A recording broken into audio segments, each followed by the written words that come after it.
कहानी का नाम सच्चा कवि। कहानीकार विश्वंभर नाथ शर्मा कौशिक जी। भाग 1। राज दरबार में नए कवि की कविता सुनने के लिए यथेष्ट संख्या में रईसों तथा दरबारियों की भीड़ एकत्र हुई थी। सब लोग अपने अपने स्थान पर शिष्टता पूर्वक बैठे हुए महाराज के आने की राह देख रहे थे। एक ओर एक युवक, जिसकी अवस्था 25 वर्ष के लगभग थी, सिर झुकाए चुपचाप बैठा था। महाराज के सिंहासन के निकट एक अर्धवयस्क सज्जन, जो राजकवि थे, बैठे हुए अपनी मूछें मरोड़ रहे थे और बीच बीच में युवक पर एक तीव्र दृष्टि डालकर सिर झुका लेते थे। उनके मुख पर व्यंग्यपूर्ण मृदु हास्य की एक हल्की रेखा दौड़ जाती थी। सहसा महाराज के सिंहासन के पीछे पड़ा हुआ मखमली पर्दा हटा और 2 चोबदार चांदी की छड़ियां लिए हुए आकर सिंहासन के दोनों ओर खड़े हो गए। उनमें से एक ने दरबारी ढंग से महाराज के आने की सूचना दी। सब लोग संभल कर बैठ गए। फिर मखमली पर्दा हटा और एक 30 वर्ष का सुंदर मनुष्य, आंखों में चकाचौंध पैदा कर देने वाले वस्त्र तथा जवाहरात जड़े गहने पहने, बड़ी शान के साथ धीरे धीरे सिंहासन की ओर आया। उसे देखकर सब लोग खड़े हो गए और सब ने दरबारी शिष्टता के अनुसार प्रणाम किया। सबके प्रणाम के उत्तर में महाराज ने केवल सिर हिला दिया और आकर सिंहासन पर बैठ गए। सिंहासन के दाहिनी ओर एक वृद्ध सज्जन, जिनके मुख पर विद्वता तथा अनुभवशीलता के चिन्ह विद्यमान थे, खड़े थे। महाराज के बैठ जाने पर वह भी अपने स्थान पर बैठ गए। थोड़ी देर तक दरबार में पूरा सन्नाटा रहा। तदनंतर महाराज ने दाहिनी ओर बैठे हुए सज्जन से धीमे स्वर में कुछ कहा। वृद्ध सज्जन उठे और उन्होंने एक युवक की ओर देखकर कहा, मोहनलाल।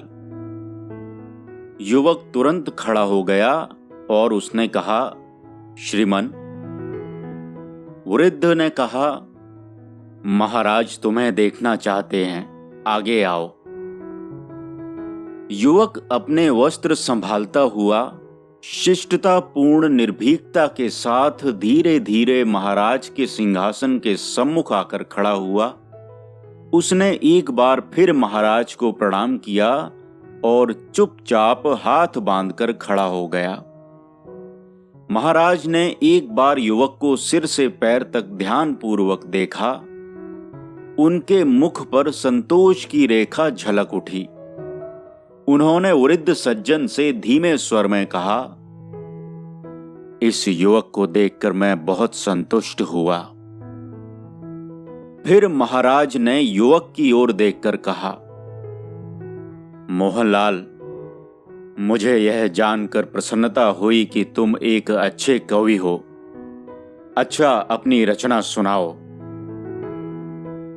मोहन ने इसका कोई उत्तर नहीं दिया। उसने चुपचाप गंभीरता पूर्वक अपनी जेब से एक कागज निकाला, कुछ कांपती हुई उंगलियों से उस कागज को खोला, एक दृष्टि राजकवि की ओर डाली और कविता पढ़ना शुरू कर दिया। मोहन ने पहले धीरे धीरे पढ़ना शुरू किया। क्रमशः उसका स्वर उच्च हो चला। कविता के भावों के साथ साथ युवक कवि का स्वर घटने बढ़ने लगा। उसके हाथ हिलने लगे। कवि अपने को भूल गया। वह भूल गया कि मैं राज दरबार में एक शक्तिशाली राजा के सामने खड़ा कविता पढ़ रहा हूं। वह भूल गया कि मेरे चारों ओर राज्य के बड़े बड़े पदवीधारी, उपाधिधारी, धनी, मानी लोग बैठे हैं। कवि सब कुछ भूल गया, वह अपना अस्तित्व भी भूल गया। राजसभा के सब लोग मंत्र मुग्ध की तरह कवि की कविता सुनने में मग्न हो गए। राजकवि भी इस अल्पवयस्क कवि के मुख पर अपनी स्थिर दृष्टि जमाए हुए कविता सुनने में तल्लीन थे। कविता समाप्त हुई। कवि को अपनी परिस्थिति का ज्ञान हुआ। वह पुनः शिष्ट तथा गंभीर हो गया। इधर सुनने वालों की भी नींद सी उचटी। सब ने वाह वाह की बौछार कर दी। महाराज ने भी कहा, खूब, बड़ी सुंदर रचना है। पर ये सब प्रशंसात्मक शब्द युवक कवि के मुख पर किंचिन मात्र प्रसन्नता तथा गर्व का भाव न ला सके। कवि का मुख उसी प्रकार गंभीर तथा भावना शून्य रहा। वह अपनी दृष्टि राज कवि पर जमाए हुए चुपचाप कागज को लपेट रहा था। राज कवि चुपचाप सिर झुकाए बैठे थे। उनके मुख से कविता अथवा कवि के प्रति एक भी प्रशंसात्मक शब्द न निकला था। सहसा महाराज ने राजकवि की ओर देखकर पूछा, कहिए कवि जी, इस युवक की कविता कैसी रही? राजकवि ने सिर ऊपर उठाया और दम भर कुछ सोचकर उत्तर दिया, कविता बुरी नहीं है। महाराज के मुख पर एक हल्की सी मुस्कुराहट झलक गई। अन्य उपस्थित लोग भी राजकवि के इस उत्तर पर मुस्कुरा दिए। सब परस्पर कानाफूसी करने लगे। कोई कहता था, राजकवि तो जी में जल मरे होंगे। कोई कहता था, कवि जी महाराज अपने सामने भला दूसरे की प्रशंसा कैसे करें? इसी प्रकार सब लोग राजकवि के प्रशंसा न करने का कारण केवल ईर्ष्या समझ रहे थे। परंतु इधर मोहनलाल ने ज्यों ही राजकवि के ये वाक्य सुने कि कविता बुरी नहीं है, त्यों ही उसके मुख पर प्रसन्नता की लालिमा दौड़ गई। उसने एक दीर्घ निश्वास इस प्रकार छोड़ी, जिस प्रकार कोई व्यक्ति घोर परिश्रम करने के पश्चात उस परिश्रम का उचित प्रतिफल पाने पर पूर्ण संतुष्ट होकर दीर्घ निश्वास छोड़ता है। कवि ने महाराज को प्रणाम किया और धीरे धीरे आकर अपने स्थान पर बैठ गया। भाग 2। राजकवि पंडित चंडी प्रसाद प्रवीण काव्य चूड़ामणि अपने घर में बैठे थे। भोजन का समय हो गया था, परंतु प्रवीण जी किसी चिंता में मग्न थे। उन्हें भोजन करने की सुध ही न थी। उसी समय उनके 18 वर्षीय पुत्र ने आकर कहा, पिताजी चलिए भोजन कीजिए। प्रवीण जी ने कहा, आज मैं भोजन नहीं करूंगा। पुत्र ने पूछा, क्यों? प्रवीण जी ने उत्तर दिया, मुझे शुदा नहीं है। पुत्र, कुछ जी खराब है क्या? प्रवीण जी ने कहा, नहीं, कुछ भूख ही नहीं है। पुत्र चला गया। उसके चले जाने के बाद कुछ देर में प्रवीण जी की पत्नी आईं। उन्होंने पूछा, क्यों, आज भोजन क्यों नहीं करते? कुछ जी खराब है क्या? प्रवीण जी ने एक दीर्घ निश्वास लेकर कहा, क्या बताऊं? पत्नी ने कहा, क्यों, बताओगे क्यों नहीं? प्रवीण जी ने कहा, आज एक छोकरे के सामने महाराज ने मेरा अपमान किया। पत्नी ने पूछा, कैसे? प्रवीण जी ने कहा, एक युवक कवि न जाने कहां से आ मरा। महाराज को उसने अपनी कविता सुनाई। कविता अच्छी थी, पर उस कविता पर जितना उसे पुरस्कार दिया गया वह अनुचित था।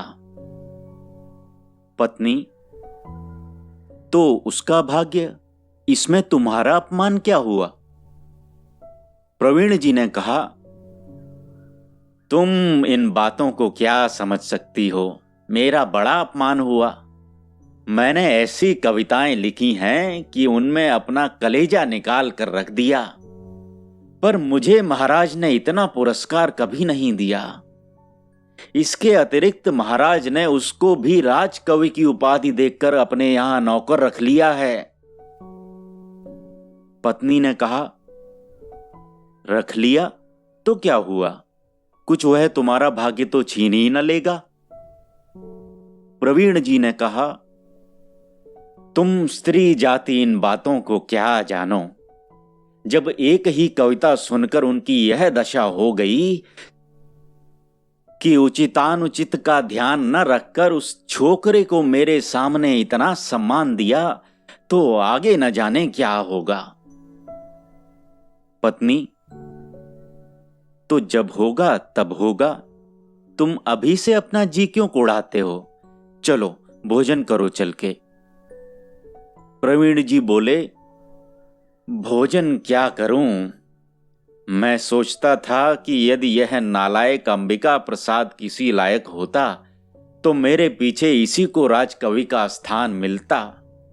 अब मेरे पीछे की कौन कहे, मेरे होते हुए ही एक दूसरा व्यक्ति वह स्थान छीने लिए जा रहा है। इससे अधिक दुर्भाग्य और क्या होगा? पत्नी ने कहा, तुम तो उस दिन कहते थे कि अंबिका अब अच्छी कविता कर लेने लगा है। प्रवीण जी बोले, कविता क्या कर लेने लगा? हां, जो जी लगावे और परिश्रम करे तो कर सकता है, पर वह तो जी ही नहीं लगाता। पत्नी: तो अभी उसकी उम्र ही क्या है? बच्चा ही तो है। जैसे जैसे सयाना होगा जी भी लगावेगा। प्रवीण जी बोले, अब सयाना और कब होगा? वह भी तो अभी लड़का ही है, अधिक से अधिक 24-25 वर्ष का होगा। पत्नी बोली, लो, कहां 18 वर्ष और कहां 25 वर्ष, 7 वर्ष का अंतर है।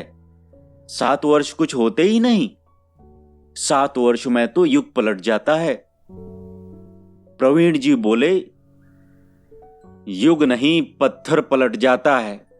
अभी से न करेगा तो 7 वर्ष नहीं, चाहे 14 वर्ष भी हो जाएं, जैसे का तैसा ही रहेगा। पत्नी बोली, अच्छा, तो अब इन बातों को छोड़ो, चलो भोजन करो चल के। जो कुछ होगा देखा जाएगा, कोई हमारी तकदीर तो छीन ही न ले जाएगा।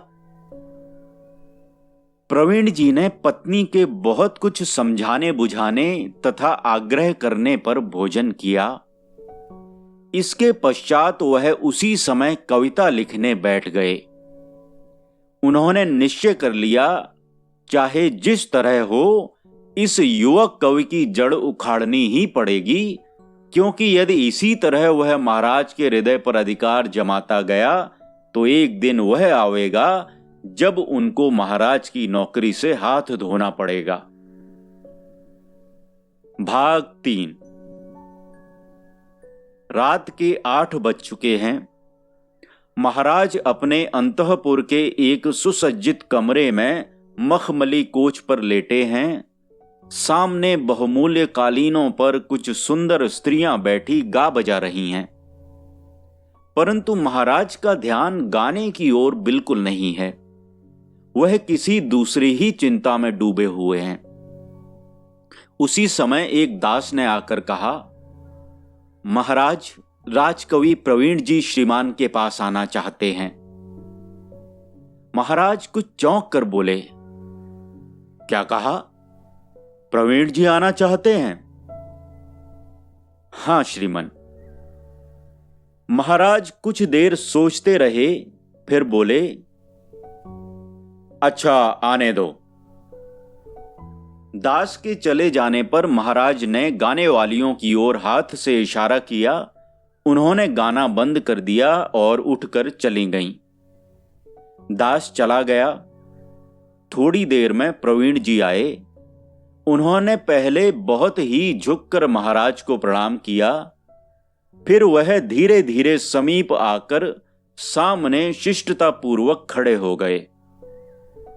महाराज ने मुस्कुराकर कहा, कहिए प्रवीण जी, क्या समाचार है? प्रवीण जी बोले, समाचार सब अच्छे हैं। इस समय एक कविता लिखी थी, जी न माना, इच्छा हुई इसी समय चलकर सुनाऊं। श्रीमान का यह मनोरंजन का समय भी है। महाराज बोले, हाँ हाँ, कोई हर्ज नहीं, सुनाइए। प्रवीण जी ने कविता सुनाना शुरू किया। महाराज चुपचाप सुनते रहे। कविता वास्तव में बहुत अच्छी बनी थी। महाराज बहुत प्रसन्न हुए। कविता समाप्त हो जाने पर महाराज ने कहा, प्रवीण जी, आज तो आपने चमत्कारपूर्ण कविता लिखी है। प्रवीण जी बोले, यह सब श्रीमान का अनुग्रह है। लाख वृद्ध और शिथिल हो चला हूं, पर अभी जो कुछ लिख पढ़ सकता हूं उसकी टक्कर का लिखने वाला आसपास के 2-4 राज्यों में न निकलेगा। महाराज ने कुछ मुस्कुराकर कहा, इसमें क्या संदेह है? प्रवीण जी बोले, परंतु श्रीमान ने मुझ में न जाने क्या त्रुटि देखी जो मेरे होते हुए एक छोकरे को रख लिया।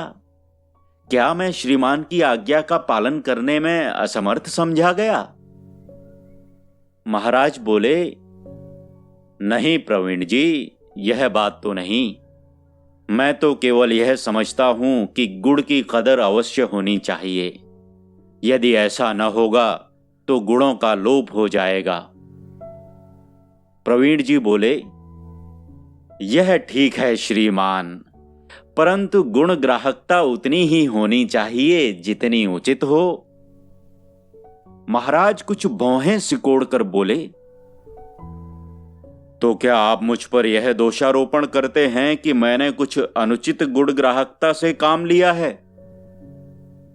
महाराज को कुछ अप्रसन्न होते देख प्रवीण जी का हृदय कांप उठा। वह हाथ जोड़कर बोले, नहीं श्रीमन, ऐसा कहने की धृष्टता मैं कदापि नहीं कर सकता। मेरा तात्पर्य यह है कि श्रीमान ने जो उदारता दिखाई है उसके योग्य वह युवक कदापि नहीं। महाराज अधिक अप्रसन्न होकर बोले, इसका भी अर्थ वही है, केवल शब्दों का हेरफेर है। स्वार्थ मनुष्य को अंधा कर देता है। प्रवीण जी इस समय स्वार्थ के इतने वशीभूत हो गए थे कि उन्हें इसका ध्यान ही नहीं रहा कि कौन बात कहनी चाहिए और कौन नहीं। वह केवल इसलिए व्याकुल हो रहे थे कि जैसे बने वैसे महाराज का हृदय मोहनलाल की ओर से फेर दें। इस व्याकुलता और जल्दी ने उनको बड़ी भद्दी परिस्थिति में डाल दिया। महाराज को अधिकतर अप्रसन्न होते देखकर कवि जी महाराज ने लड़खड़ाती हुई जिह्वा से कहा, नहीं श्रीमन, मेरा यह तात्पर्य कदापि नहीं। मेरे कहने में कुछ फर्क पड़ गया, इसके लिए श्रीमान मुझे क्षमा करें। महाराज प्रवीण जी की हास्यास्पद घबराहट देखकर हंसी न रोक सके। वह जोर से हंस पड़े। महाराज को हंसते देख कवि जी की जान में जान आई। उन्होंने कहा, क्या करूं श्रीमन, वृद्ध हो चला हूं, सब इंद्रियां शिथिल होती जा रही हैं। कहना कुछ चाहता हूं, मुंह से निकलता कुछ है। महाराज हंसते हुए बोले, प्रवीण जी, अभी तो आप कह रहे थे कि इस समय भी आप जो कुछ लिख पढ़ सकते हैं उसकी टक्कर का लिखने वाला आसपास में कोई है ही नहीं। प्रवीण जी बोले, हाँ श्रीमन, यह तो मैं अब भी कहता हूं। जहां तक कविता का संबंध है वहां तक मेरी बुद्धि बड़ी प्रखर है, पर वैसे साधारण बातचीत में भ्रम हो जाता है। महाराज उसी प्रकार हंसते हंसते बोले, अरे कोई मोहनलाल को तो बुलाओ। प्रवीण जी, आपने ऐसी सुंदर कविता लिखी है कि मैं चाहता हूं मोहनलाल भी उसे इसी समय सुने। एक दास तुरंत मोहनलाल को बुलाने के लिए गया। मोहनलाल इस स्थान में परदेशी था और अकेला भी, अतएव उसे महल से मिले हुए मकानों में से एक मकान रहने के लिए दे दिया गया था। इधर मोहनलाल के बुलाने की बात सुनकर प्रवीण मन ही मन बड़े कुढ़े, पर करते क्या।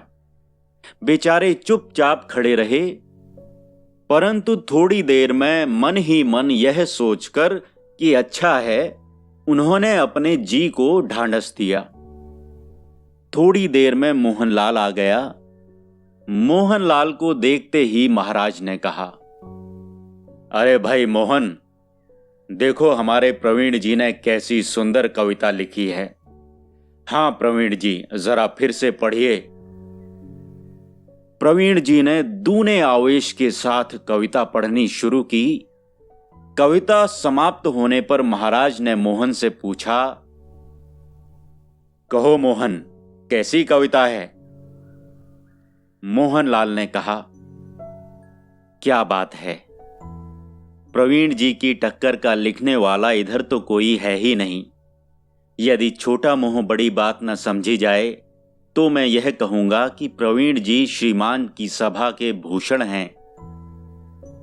प्रवीण जी ने अपने प्रति मोहनलाल के ये शब्द अवाक होकर सुने।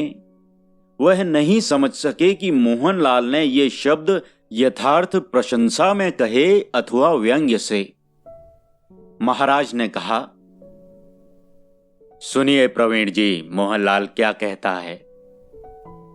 मोहनलाल ने कहा, मैं जो कुछ कहता हूं शुद्ध हृदय से कहता हूं। मेरा बड़ा सौभाग्य है कि मुझे प्रवीण जी की सेवा में रहने का शुभ अवसर प्राप्त हुआ। मैं कविता लिखना सीख जाऊंगा। महाराज ने प्रवीण जी की ओर एक रहस्यपूर्ण दृष्टि से देखा। उस दृष्टि में ये भाव थे कि देखा तुमने, तुम्हारे प्रति मोहन के ऐसे उच्च भाव हैं और तुम्हारे उसके प्रति ऐसे नीच। प्रवीण जी ने इस दृष्टि का तात्पर्य समझ लिया। उन्होंने मर्माहत होकर अपनी आंखें नीची कर लीं। उन्हें बड़ा दुख हुआ। इस समय भी उन्होंने मोहन के आगे अपनी पराजय समझी। केवल महाराज की उस दृष्टि ने यह फैसला कर दिया कि मोहन विजयी हुआ और प्रवीण जी आप परास्त। भाग 4।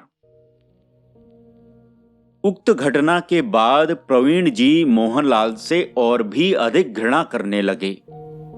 वह उसके कट्टर शत्रु हो गए।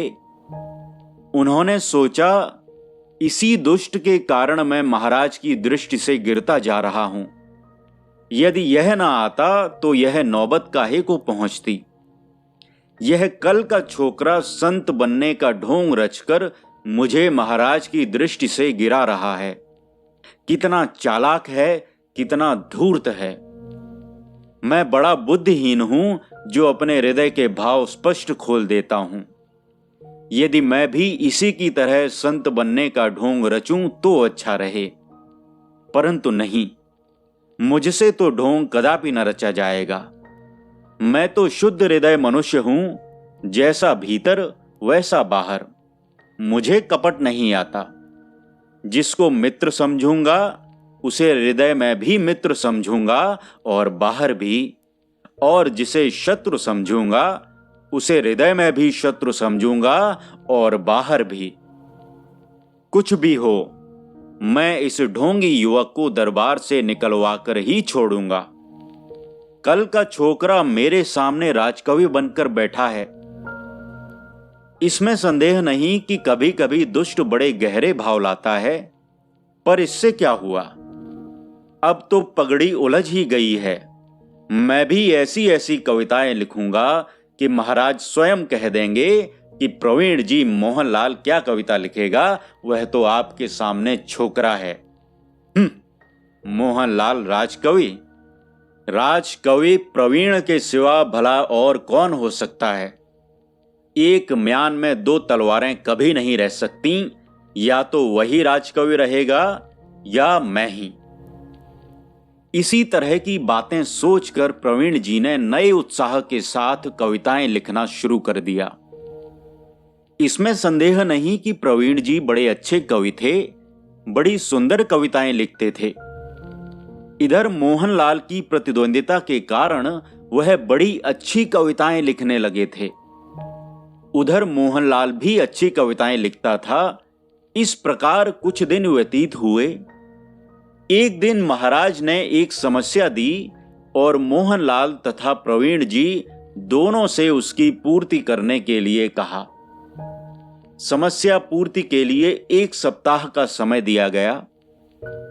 1 सप्ताह बीत जाने पर महाराज ने दोनों कवियों को बुलवाया।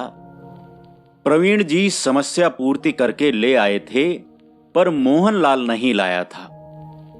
महाराज ने पूछा, क्यों मोहन, तुमने पूर्ति की?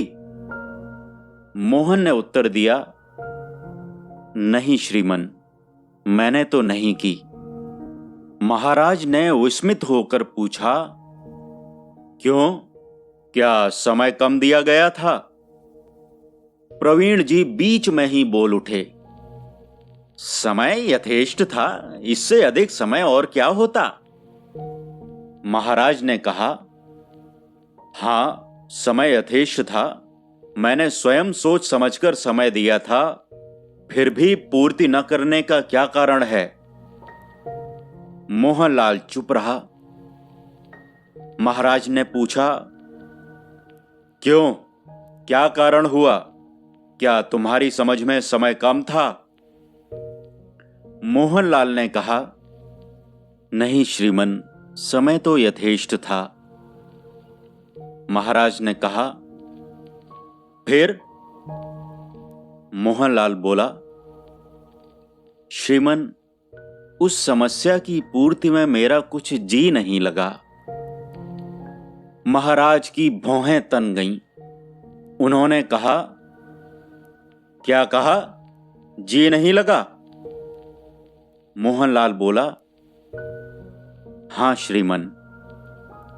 महाराज अधिकतर क्रुद्ध होकर बोले, क्यों, जी न लगने का कारण? मोहनलाल चुप रहा। महाराज कुछ उत्तेजित होकर बोले, क्यों, तुम उत्तर क्यों नहीं देते? मोहनलाल अभी तक सिर झुकाए खड़ा था, अब सीधा तनकर खड़ा हो गया। उसने कहा, श्रीमन, कविता लिखना कुछ खेल नहीं है। संसार की कोई शक्ति कवि से जबरदस्ती कविता नहीं लिखा सकती। कवि की जब इच्छा होगी, जब उसका जी चाहेगा, जब उसे स्फूर्ति होगी, तभी वह कविता लिखेगा। किसी की आज्ञा का पालन करने के लिए कवि कभी नहीं लिखता। जो केवल आज्ञा पालन के लिए कविता लिखते हैं, वे सच्चे कवि नहीं, वरन घृणित तुच्छ हैं। मैं अत्यंत शिष्टता पूर्वक श्रीमान से यह निवेदन करूंगा कि जो सच्चा कवि है, वह केवल अपनी इच्छा और अपने हृदय का दास होता है, अन्य किसी का नहीं। यदि श्रीमान ने मुझे केवल इसलिए अपने चरणों में आश्रय दिया है कि जब, जिस समय और जिस विषय पर श्रीमान आज्ञा करें, उसी विषय पर, उसी समय पर मैं कविता लिखूं, तो मैं अपने में इतनी क्षमता नहीं पाता। अतएव अत्यंत दीनता पूर्वक प्रार्थना करता हूं कि मैं भविष्य में श्रीमान की सेवा करने के सर्वथा अयोग्य हूं।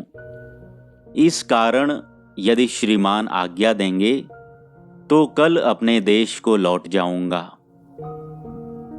यह कहकर मोहनलाल ने महाराज को झुककर प्रणाम किया और चुपचाप महाराज के सामने से चला गया।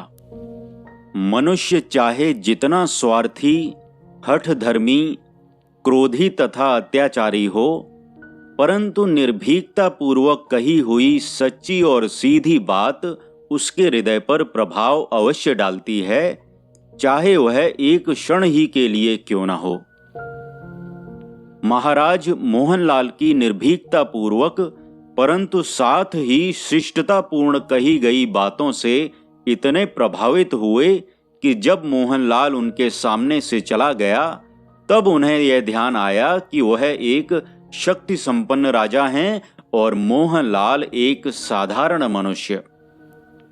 अब उनके राजसी रक्त ने जोर मारा। उनका मुख क्रोध के मारे लाल हो गया। उन्होंने प्रवीण जी की ओर देखकर कहा, आपने इस लड़के की धृष्टता देखी?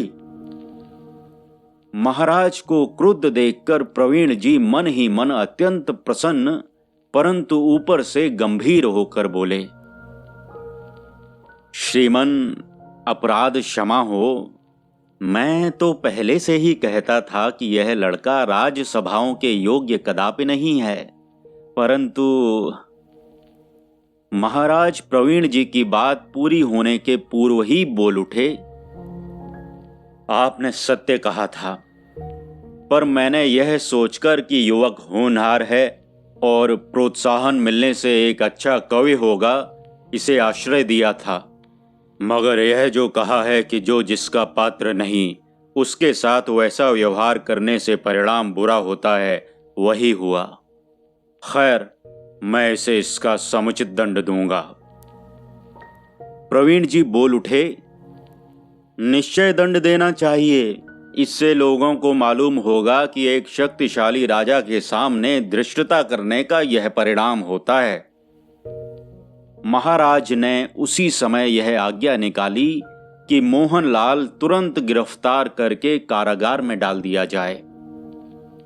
प्रवीण जी महाराज की इस आज्ञा से मन ही मन अत्यंत प्रफुल्लित होकर घर लौटे। उन्होंने सोचा उनकी मनोकामना पूरी हुई, उनके मार्ग का कांटा दूर हो गया। भाग 5। उक्त घटना हुए 6 मास व्यतीत हो गए। मोहनलाल कारागार में पड़ा हुआ जीवन के दिन व्यतीत कर रहा है। इधर प्रवीण जी अपने पुत्र अंबिका प्रसाद को राजकवि बनाने के लिए जी जान से चेष्टा कर रहे हैं, परंतु प्रतिभा ईश्वर दत्त होती है। वह चेष्टा और परिश्रम करने से उत्पन्न नहीं हो सकती।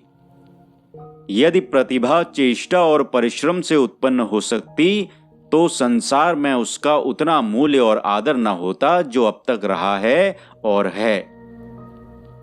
अंबिका प्रसाद कविता तो करने लगा, परंतु उसकी कविताएं अत्यंत साधारण होती थीं। उनमें कोई चमत्कार न था। प्रवीण जी यह देखकर बड़े हताश हुए। उन्होंने सोचा, जान पड़ता है राजकवि की उपाधि मेरे ही तक है। मैं तो चाहता था कि यह कम से कम 2-4 पीढ़ियों तक रहती और मेरा नाम चलता, पर विधाता की इच्छा नहीं है। कितने आश्चर्य की बात है कि मेरा सगा पुत्र मेरे ही रक्तवीर से बना हुआ है, पर उसमें वह बात नहीं उत्पन्न होती जो मुझ में है। ऐसी ही बातें सोचकर प्रवीण जी का हृदय बड़ा दुखी हुआ, परंतु फिर भी उन्होंने चेष्टा नहीं छोड़ी। शाम का समय था। महाराज अपने बाहरी राजकक्ष में बैठे हुए थे। पास ही मंत्री तथा राजसभा के कुछ अन्य सभ्य बैठे थे। प्रवीण जी एक कविता सुना रहे थे। कविता समाप्त होने के कुछ समय उपरांत महाराज ने कहा, प्रवीण जी, आपकी यह कविता तो साधारण रही, इसमें कोई विशेष बात नहीं है। सभासदों ने भी महाराज की बात का समर्थन किया। तब प्रवीण जी कुछ अप्रतिभ होकर बोले, महाराज, यह कविता जिस समय मैंने लिखी थी उस समय जी कुछ खराब था, इसलिए अच्छी नहीं बनी। महाराज ने कहा, कवि लोग तो जी खराब होने के समय कविता लिखते ही नहीं। आप भी अभी तक ऐसा ही करते रहे हैं। प्रवीण जी बोले, हाँ श्रीमान, यह तो श्रीमान का कथन उचित ही है। खैर, मैं कल ही एक सुंदर कविता बनाकर श्रीमान की सेवा में उपस्थित करूंगा। एक सभासद बोल उठा, प्रवीण जी, जिन दिनों मोहनलाल का आपका साथ था उन दिनों आपने जो कविताएं लिखी वे अपूर्व थीं। वैसी कविताएं आपने उसके पहले भी कभी नहीं लिखी थीं, और अब तो बुरा न मानिएगा, आपकी कविताएं अत्यंत साधारण होती हैं। प्रवीण जी ने उक्त सभासद की ओर तीव्र दृष्टि डाली और बोले, मेरी कविताओं से और मोहनलाल से क्या संबंध? सभासद बोले, मोहनलाल से संबंध कुछ भी नहीं है, परंतु उसके राजकवि रहने तक के काल से संबंध अवश्य है। उसी समय महाराज बोल उठे, हाँ, यह तो आपने बड़ी बारीक बात कही। मैं भी कुछ ऐसा ही समझता हूं। प्रवीण जी, यह बात बिल्कुल ठीक है कि आपकी कविता में अब वह मधुरता, वह गहनता, वह चमत्कार नहीं रहता जो उस समय रहता था जब मोहनलाल राजकवि था। इसका क्या कारण है? प्रवीण जी हतबुद्धि होकर बोले, श्रीमन, मैं क्या कारण बताऊं? मैं स्वयं नहीं जानता कि क्या कारण है। अच्छा, कल मैं श्रीमान को एक कविता सुनाऊंगा। आशा है उसे सुनकर श्रीमान का यह विचार जाता रहेगा। महाराज ने कहा, अच्छी बात है, सुनाइएगा। प्रवीण जी उस दिन रात को 1 बजे तक बैठे कविता लिखते रहे, परंतु लिख चुकने पर जब उन्होंने उसे आलोचनात्मक दृष्टि से पढ़ा तो वह स्वयं उन्हें पसंद न आई। उन्होंने फिर उसे परिष्कृत किया। दूसरे दिन जब महाराज को कविता सुनाई तो उन्होंने कहा, कविता अच्छी है, पर वह बात नहीं आई। प्रवीण जी भी हृदय में समझते थे कि महाराज की यह बात ठीक है। प्रवीण जी ने महाराज से कुछ न कहा, उदास होकर घर आए। रात को उन्होंने सोचना शुरू किया, क्या कारण है कि अब वैसी सुंदर कविता नहीं बनती जैसी मोहनलाल के समय में बनती थी। अब हृदय में वह तरंग ही नहीं उठती, वह जोश ही नहीं उत्पन्न होता, वे भाव ही नहीं उदय होते। न इस बात की परवाह रहती है कि कविता सर्वांग सुंदर हो, उसमें कहीं ढूंढने पर भी कमजोरी न मिले। सोचते सोचते उनके ध्यान में यह बात आई कि उस समय उन्हें यह चिंता रहती थी, यह भय रहता था कि कहीं मोहनलाल की कविता उनकी कविता से बढ़ न जाए। वह यह सहन नहीं कर सकते थे कि उनकी कविता मोहनलाल की कविता से हेठी रहे। उनके सामने प्रत्येक समय यह उद्देश्य रहता था कि ऐसी कविता लिखी जाए जिसके आगे मोहनलाल की कविता धूल हो जाए।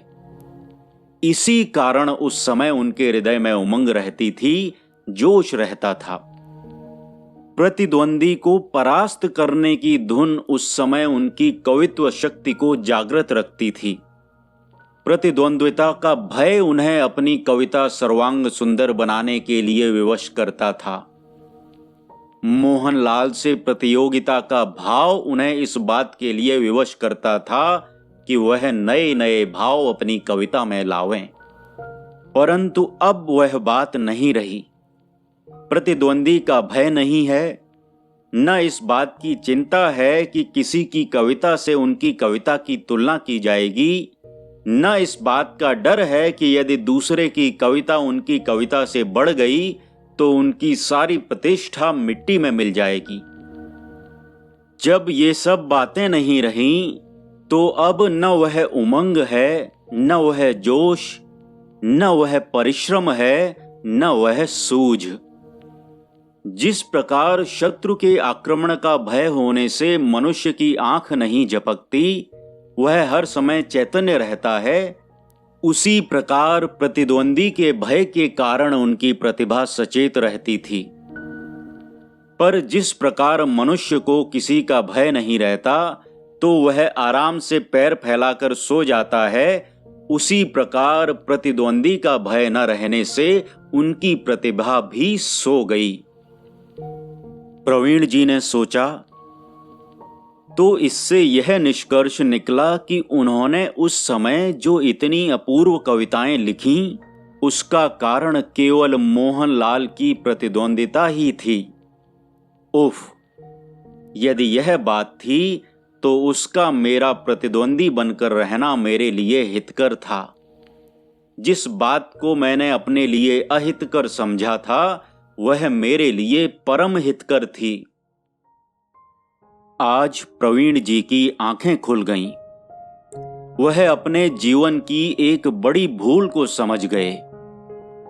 वह सच्चे कवि थे और एक सच्चे कवि का हृदय रखते थे। वह संसार में कविता से अधिक किसी को न प्यार करते थे। जिस व्यक्ति के कारण उनकी कविताएं सर्वप्रिय हुईं, जिसके कारण उनकी कविता ने ऐसा मोहन रूप धारण किया कि सबको मुग्ध कर लिया, उससे अधिक संसार में उनका प्यारा और कौन हो सकता है। प्रवीण जी के मुख से निकला, हा मोहन, मैंने उस समय तुम्हारा मूल्य नहीं समझा था। घृणित स्वार्थ ने मुझे अंधा कर दिया था। कवि की आंखों से अश्रुधारा बह चली। वह बच्चों की तरह रोने लगे। प्रवीण जी महाराज के सामने हाथ जोड़े खड़े थे। महाराज ने पूछा, कहिए प्रवीण जी, आप क्या कहना चाहते हैं? प्रवीण जी ने कहा, महाराज, मैं श्रीमान का पुराना दास हूं। मैंने श्रीमान की बहुत सेवा की है और अभी तक जीवित हूं, करता रहूंगा। आज तक मैंने श्रीमान से कभी कुछ याचना नहीं की। जो कुछ श्रीमान ने स्वेच्छा से हाथ उठाकर दे दिया, वह ले लिया और सदैव संतुष्ट रहा। परंतु आज मैं श्रीमान से एक भिक्षा मांगता हूं।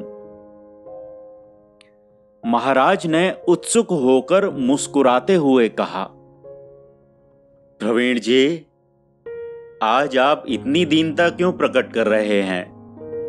मैंने आपको ऐसी दीनता प्रकट करते हुए इसके पहले कभी देखा नहीं। प्रवीण जी बोले, महाराज, मैं अपनी कविता के लिए सब कुछ कर सकता हूं। आज मेरी परम प्यारी कविता पर घोर संकट है, इसीलिए मैं श्रीमान के सामने इतना दीन बनने को विवश हुआ हूं।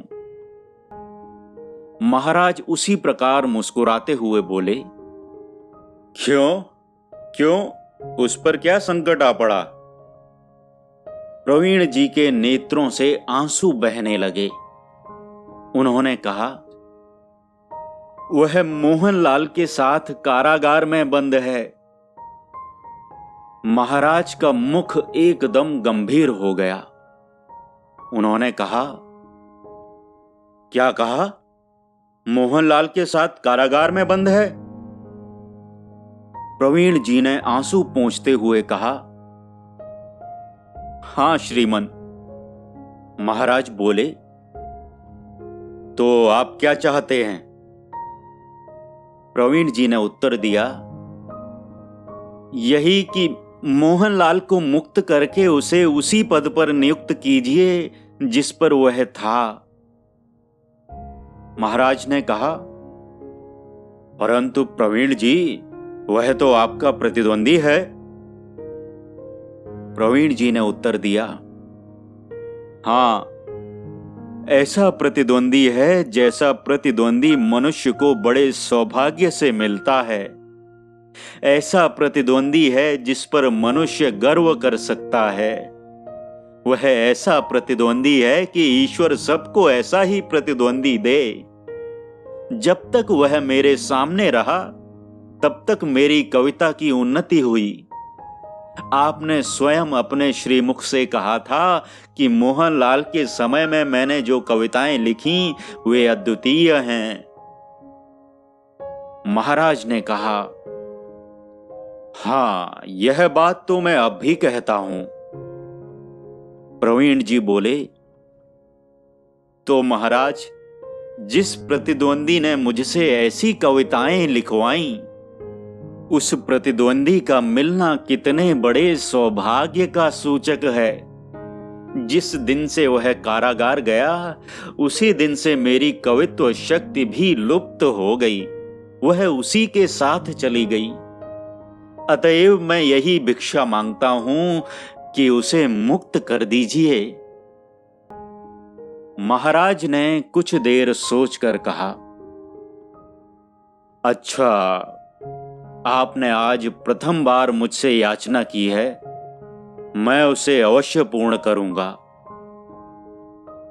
महाराज ने उसी समय मोहनलाल को मुक्त करने की आज्ञा निकाली। मोहनलाल कारागार से मुक्त करके महाराज के सामने लाया गया। प्रवीण जी ने दौड़कर उसे गले लगा लिया और महाराज से बोले, श्रीमन, आज से यह मेरा पुत्र है। मेरे बाद आपकी सभा में मेरे आसन पर यही बैठेगा। महाराज ने विस्मित होकर कहा, पर आपका पुत्र अंबिका प्रसाद? प्रवीण जी ने उत्तर दिया, वह मेरे आसन के सर्वथा अयोग्य है। वह मेरे शरीर का पुत्र है और मोहनलाल मेरी आत्मा का। इसलिए मेरे आसन का उत्तराधिकारी यही है, मोहनलाल है। महाराज ने प्रवीण जी पर एक प्रशंसात्मक दृष्टि डालकर कहा, प्रवीण जी, आप सच्चे कवि हैं। कहानी का नाम सच्चा कवि। कहानीकार विश्वंभरनाथ शर्मा कौशिक जी। वाचनकर्ता अमित पांडे।